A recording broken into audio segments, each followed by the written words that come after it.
temwewuunya nga Musafiri Nabbanja tazuukusa olumu buliri bwo olumu temwewuunya nga Musafiri Nabbanja olumu tazuuku babenze bakubula breaking news Nabbanja ayiseemu nkiddako temwewuunya ati Musafiri Nabbanja omwezi okira mu buliri nga tazuukuse kala kutwalize wamu Museveni n'akabenja ke sirina mpisa kubanga ekisookera ddala siribaagala n'obuufa akalambo ku mbanja kawala na mwanta Robina Nabbanja Musafiri ye Ssaabaminisita w'eggwanga Uganda oba Prime Minister w'eggwanga lino wabula okuva we yajja azze akola amafaayo ag'enjawulo azze alabikira mu bintu ebitali bya kitiibwa eby'enjawulo yatandikira eri ku ssente z'abawejjereza COVID ezatuumibwa ekkumi lya Nabbanja najja ne tujja ne tumulaba mu ssaga z'amabaati amabaati g'ekkalamojja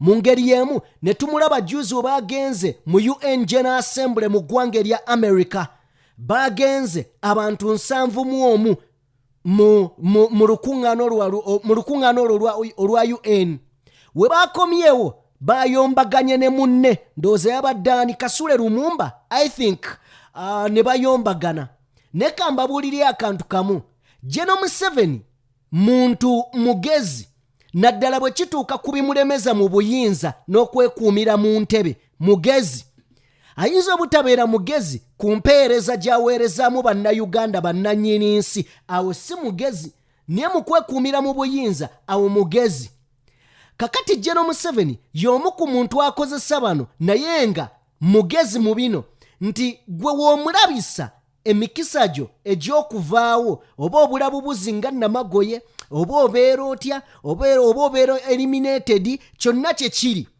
kibeera kasita ogezaako n'okola amafaayo agasukkiridde n'omulabisa ekiddako oyinza obutakinyumiza bazzukulu bo ne bakinyumiza abalala nti twayinako maama waffe senga waffe oba kojja waffe ng'akola mu gavumenti naye embula gye yabulamu tetwagitegeera kakati wulira ebigambo ebizze waliwo amawulire ge tugenda mu maaso n'okuba nga tufuna nga gagamba nti oba oliawo Robina Nabbanja yandibeera ku lisiti y'abo abayinza okubula nkyogere bulungi ne kankirekereyo nga bwe nkyogedde abayinza okubula nga kino kiddiridde amafaayo amayitirivu ago gazzaakola atuwuliriza kansooke nkuumuze ne kana akatambi kamu then bwe nkomawo tulina Robert Kyagulanyi Ssentamu mu maaso kyokka tulina n'akatambi akooleka Robina Nabbanja oba oliawo butya bwe bayinza omumuggyawo kakati byonna birinde kati labona jazunga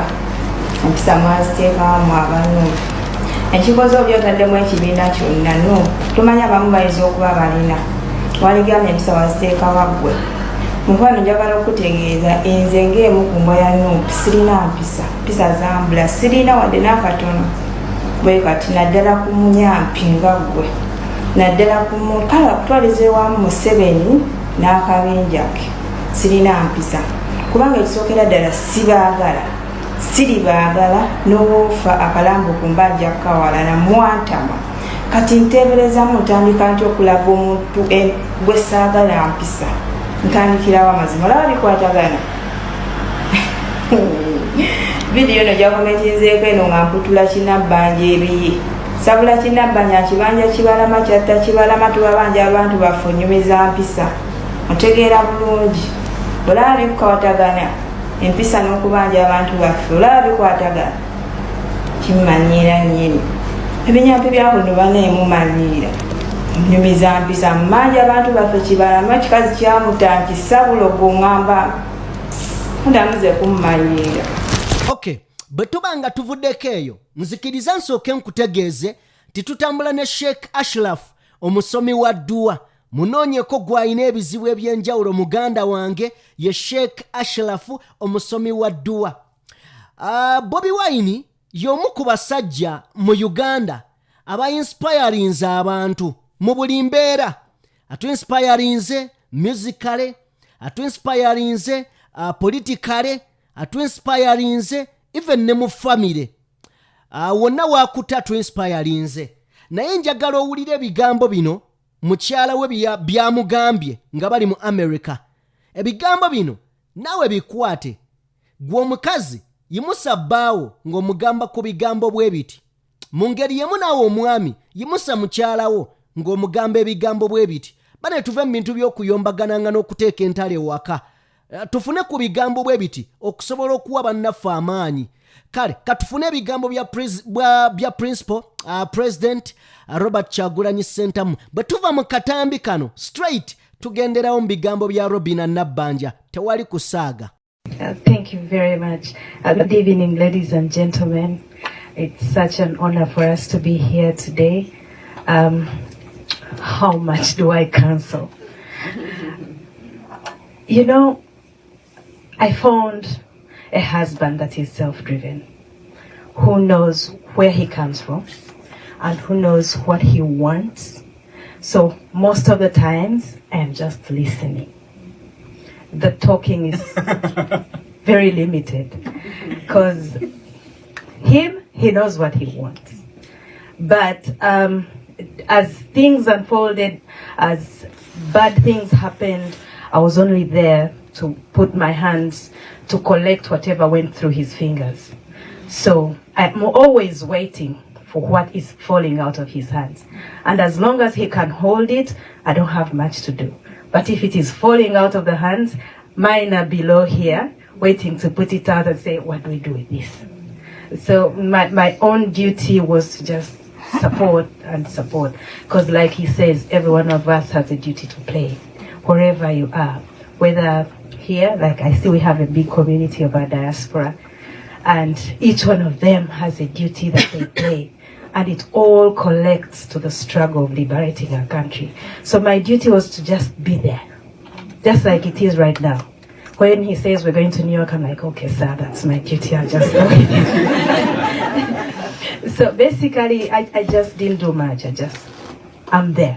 I still am there, doing my part. Yeah.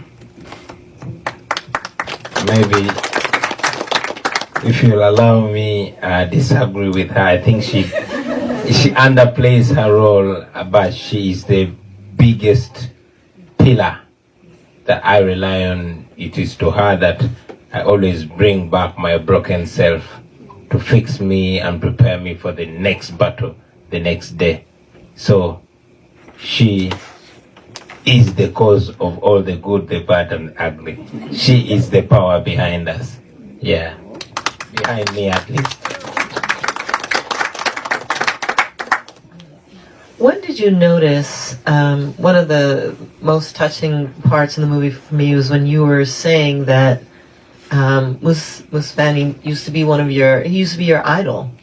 You know, when did you notice the shift from him being a champion of the people to turning into the autocrat that he is? Yeah, thank you. It's true, he was my hero and the hero of so many people. He used to say exactly these things when he was my age, only more eloquent. He was my favorite revolutionary. And when did I notice that he's degenerating? I noticed that every day. It continues. Every day I tend to hope that that's the lowest he can sink, only to find him sinking to a new low. You know, I don't know how far low it can be, but I believe he can become worse than he is if he's not stopped. Yeah. I'm going to open it up. I'm sure there are a lot of people who have questions for you, like to hear from you. I found the film really inspiring, and it's inspiring to be in your presence. As an American, what can we do? Thank you very much. That's the best question I could get. First of all, the first thing I want you to know as American, be aware. Be aware that you are actually not very distant from our suffering, because you are paying it. You are sponsoring our suffering. You, through your government, are giving Gen.M7 $1 billion every year. What do we want you to do? Stop it. Stop paying for our oppression. You can by reaching out to your leaders, your congressmen and women, and asking them the following. Ask them, first of all, thank them for us because we appreciate the cooperation, but ask them to put conditions to that aid. Conditions should be respect for democracy, respect for the rule of law, and respect for human rights. That's not so much to ask for, because while the US gives Gen.M7 $1 billion, that money is used to do what you saw in the film. But if you tag strict conditions to that money, you will change our fortunes overnight. So just put conditions to that aid or stop it.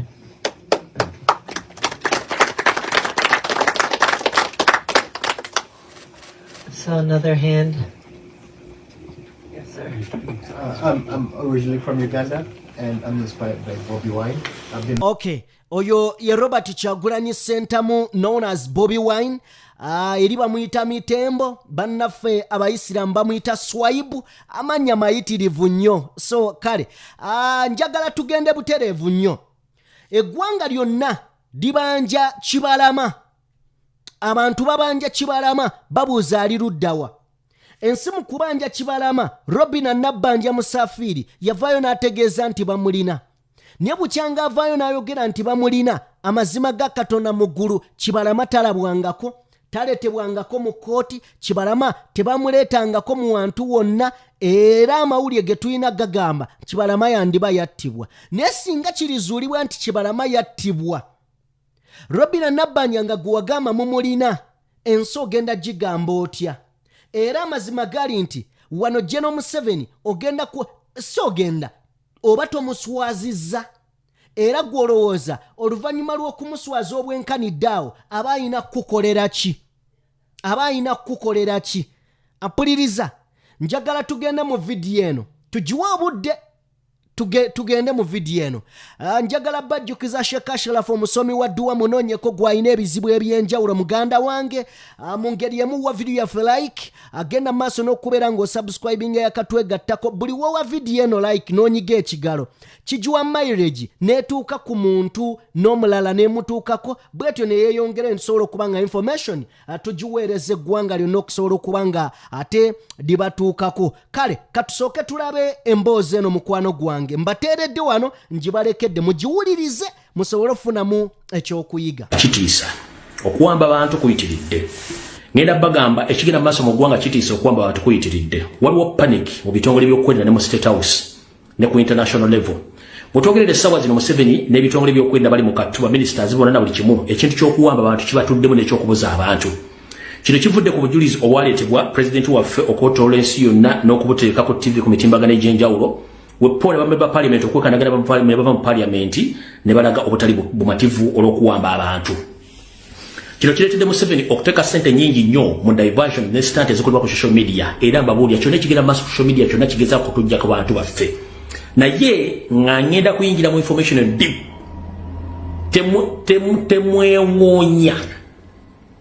temwewuunya nga Musafiri Nabbanja tazuukusa olumu buliribwo olumu. Temwewuunya nga Musafiri Nabbanja olumu tazuuku babenze bagula breaking news Nabbanja ayiseemu. Nkiddamu temwewuunya ati Musafiri Nabbanja omwenzi okira mu buliri nga tazuukuse,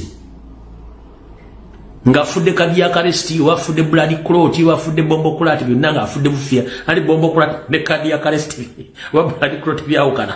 So Musafiri Nabbanja temwewuunya nga olumu tazuukuse ng'afudde. Lwaki ekimugana okuzuuka kiri kitya? Obujulizi bwonna obwaleetebwa nga bulaga nti Museveni abadde awamba n'okutta abantu. Omukyala Nabbanja Musafiri n'avaayo n'alumiriza nti Kibalama bamulina ne banne abali beetega ebikola by'ekiyeekera era bamanyi we bali. Nuku n'egamba nti nedda twagala Kibalama ne banne nga balamu. Musafiri n'ajja n'ateekawo obujulizi nga buli mu luzungu bulungi nnyo. BBC, CNN, Al Jazeera, bonna balina byabufuzi ba human rights activists mu nsi yonna ne bagetinga scared. Okay, no problem. Katubalinde munaaba producinga. Kibalama ne banne balabikako.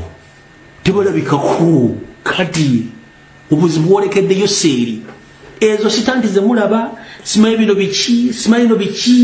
biki ezo nasitandi bagenda kujjawo kintu kyabalidde mbagambye Nabbanja yakuba mukama wa Museveni ompira namwaso buli maawa mweno video kansoke ntandike bwenti era nga njagala buli muntu okwata essimu yo mutandika okuteeka video za Kibalama neza Nabbanja okwotola social media ero kumala wiiki mugenda kula standi zimutalo banko bwe mutala nudiza Nabbanja muze kula za Janet wamuze kula nudiza mutalo bangako ulira tutandise bwe tutu yakajolekera okuwera ebiri ng'emboozi ya John Bosco Kibalama ensajja egibikirako ettaka. Kibalama yawambibwa nga 3 June 2019 nga waakayita ebbanga ttono ng'alangiridde nti wakwesimbawo ku kifo ky'omubaka wa Busiro North. Bwe twasembayo okutuuka ku kyalo Bukondo gy'azaalwa ebigambo ebyali byogerwa ku kubulawo kwe bingi byali biwuniikiriza. Wakati mu kubeera nga anyinyiitidde okubeera mu bantu n'atandika okufuna amasimu agamutiisatiisa nga bamugamba ave mu byobufuzi. Najja n'angamba akubidde essimu simutegedde naye baŋŋambye siddamu kujja mu Busiro North. Nsisinkanye mukyala wa Kibalama Masina Tukunda okutegeera ekigenda mu maaso.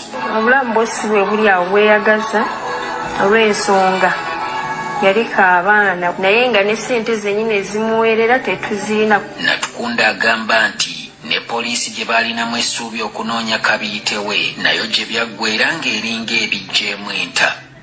Tewali kye baatudde. Kati Nabbanja wanaakuba Museveni oli mwana abwasa. The National Committee banja Museveni abantu babanja abantu ulira Nabbanja kyeyogera. Kibalama John Bosco abducted on 3rd of June 2019 from Kanyanya Gayaza Road. Now how do you trace for Kibalama? But we are fortunate that Kibalama was traced. He was arrested recently in October in a place called Kakiri, and he's one of those that killed, is claimed to have killed police officers in Chiboga, Wakiso, and other places. So there are those who have even declared and accepted that they have been they are attached to the other rebel group. Coalition for change. Remember? So such people really cannot be arrested like you are chasing a chicken thief.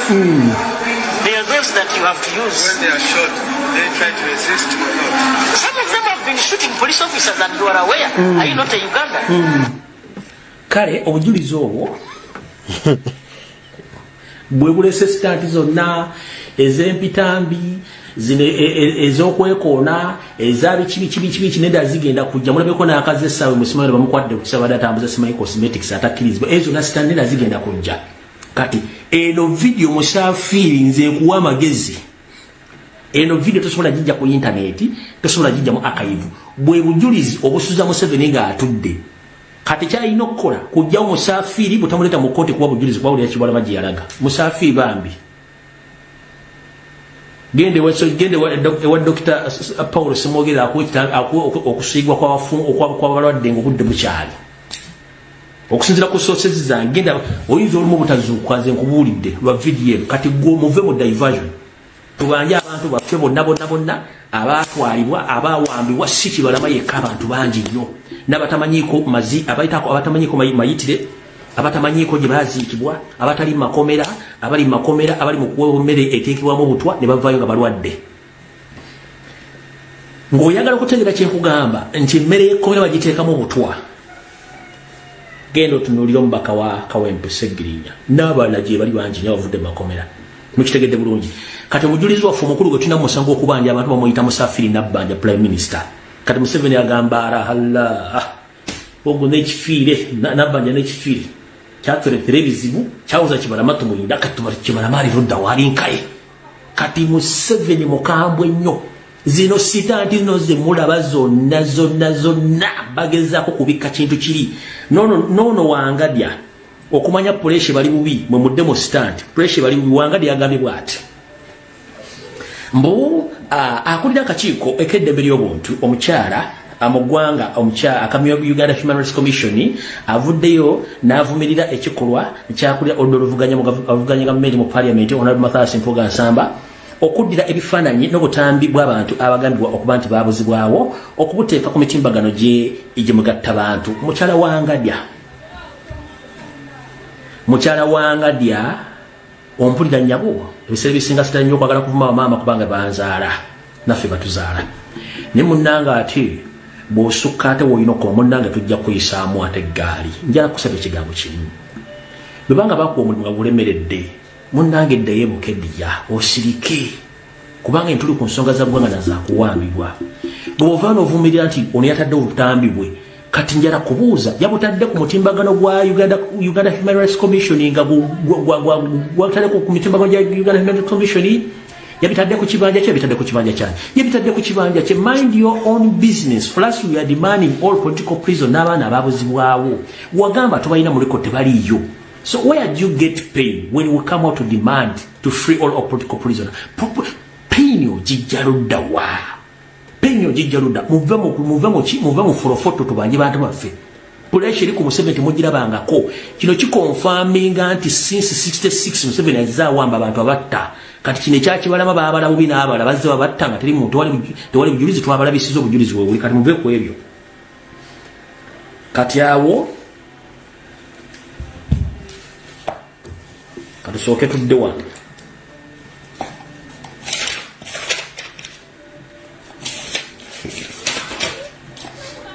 kati ate wenfunyemu obuzibu bwa wano Consultant Mathias Mpuuga Nsamba otuuse Ssemujju Nganda Jim Muhwezi David Muhoozi Oboth on State Minister for Security